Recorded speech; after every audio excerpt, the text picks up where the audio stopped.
semuanya, saya Fauzia. Saya akan menyampaikan sedikit pengetahuan untuk teman-teman sekalian yang akan menonton video ini. Semoga apa yang akan saya sampaikan dapat memberikan manfaat dan wawasan untuk teman-teman sekalian. Dan langsung saja kita masuk ke materinya. Baik, saya akan membawa tema tentang data modeling dan analisis Entity Relationship Diagram yang disingkat IRD. Apa sih yang dimaksud dengan Entity Relationship Diagram ini? Entity Relationship Diagram adalah sebuah model visual yang digunakan untuk mendeskripsikan hubungan antara entitas dalam suatu sistem basis data.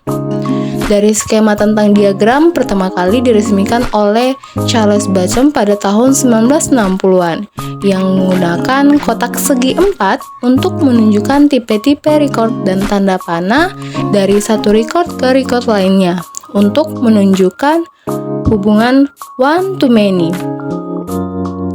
Di sini model IRD menurut versi Shen dan James. Nah, perbedaannya dari dua jenis versi ini adalah terletak pada relation atau hubungannya.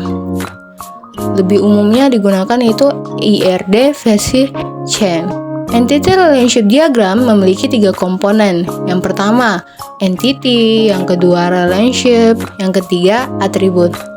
Yang pertama, entity adalah objek data utama di mana informasi dikumpulkan. Biasanya menunjukkan orang, tempat, benda, atau kejadian yang bersifat informasional. Contohnya, pegawai, departemen, divisi, dan lain sebagainya.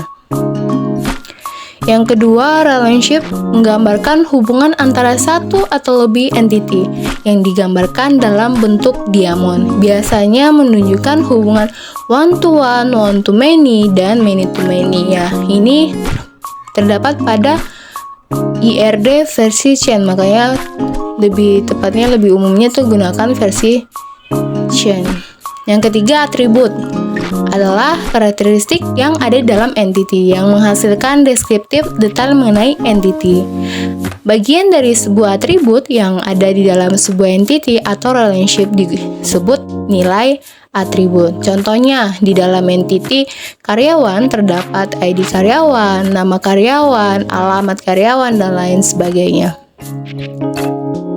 Atribut memiliki 2 tipe.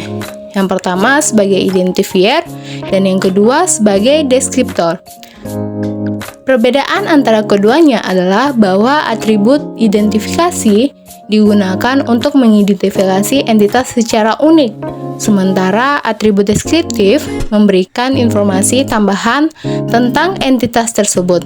Dalam praktiknya, beberapa atribut bisa memiliki peran ganda, yaitu berfungsi sebagai atribut identifikasi dan deskriptif secara bersamaan tergantung pada konteks dan kebutuhan sistem basis data yang dirancang. Di sini terdapat simbol komponen entity relationship diagram. Ada persegi panjang yang disebut entity, dan ini yang disebut diamond sebagai relationship-nya. Di sini ada ID karyawan sebagai atribut atau identifier, dan di sini ada nama karyawan yaitu atribut atau deskriptor.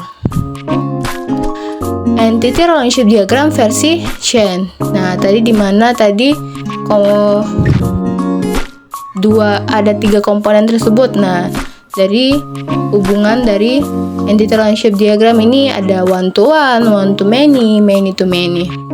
Nah, di sini ada simbol entity relationship diagram Shen-nya, di mana ada persegi panjang disebut entity, diamond disebut relationship, dan ID karyawan seperti ini disebut atribut, dan yang angka dan huruf disebut kardinalitas. Di sini ada contoh Shen. Contoh pertama.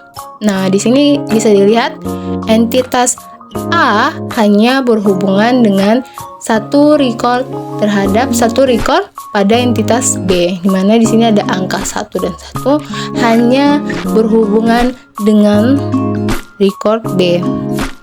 Contoh yang kedua, di sini adalah entitas A berhubungan terhadap lebih dari satu record pada entitas B. Nah, contoh yang ketiga, Di sini ada entitas A berhubungan terhadap lebih dari satu record pada entitas B. Baik, selanjutnya kita masuk ke Entity Relationship Diagram versi Martin. Nah, relationship digambarkan dengan garis dengan menambahkan connectivity-nya 0, 1, dan lain sebagainya. Hubungan antara entity digambarkan dengan berikut. Bisa dilihat jelas di sini ada tanda yang saya tunjuk dan di sini dan gambar seperti ini. Nah, simbol dari IRD versi Martinnya di sini ada entitas, atribut. Nah, gambar relationship diagram simbol Martin seperti ini, actually one, ada zero or one, dan di sini ada tanda panah seperti ini yang disebut more than one. Dan di sini ada zero or more dan one or more. Nah, di sini ada terdapat contoh pertama, di mana ada tabel rektor dan tabel universitas. Ini tabel rektor hanya berhubungan pada satu di tabel universitas. Nah, contoh yang kedua di sini ada tabel pelanggan dan tabel transaksi, di mana tabel pelanggan ini hanya berhubungan terhadap satu atau lebih dari tabel transaksi, atau dapat tidak berhubung juga. Contoh yang ketiga, di mana di sini ada tabel dosen dan tabel mengajar. Tabel dosen ini pasti berhubungan terhadap atau lebih dari satu tabel mengajar. Dosen pasti juga akan mengajar mata pelajaran lain seperti itu. Contoh yang keempat ada tabel laki dan tabel nikah, di mana tabel laki hanya berhubungan terhadap tabel nikah saja atau tidak berhubungan.